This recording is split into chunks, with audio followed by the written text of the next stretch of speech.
আল্লাহ তুমি আমার গুনাহগার উম্মতকে বাঁচাও। এই দুনিয়ার বুকে রব্বুল আলামিন সব নবীকে একটা করে দাওয়া মুস্তাজাবা দিয়েছেন, মানে যে দোয়া করলে কবুল হয়ে যায় সাথে সাথেই। দুনিয়ার সব নবীরা ওই দোয়াটা দুনিয়ায় করে ফেলেছে।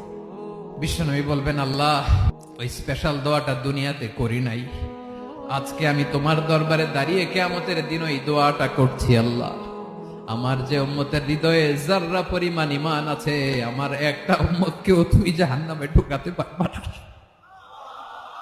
বিশ্বনবী পাগলের মতো একবার হাউজে কাউসারে যাবেন, একবার সিরাতে যাবেন, একবার পুলসিরাতের দিকে, একবার হাউজে কাউসারের দিকে, পাগলের মতো দৌড়াতে থাকবেন। তার কোন গুনাহগার উম্মত যাতে জাহান্নামে ঢুকে না যায়। উম্মতি বিশ্বনবী আমার জন্য কাঁদবেন, আপনার জন্য কাঁদবেন, আমাদের জন্য সেদিন কেঁদে কেঁদে জাহান্নামের দরজায় দাঁড়িয়ে আমাদেরকে টেনে টেনে জান্নাতে ঢুকাবেন।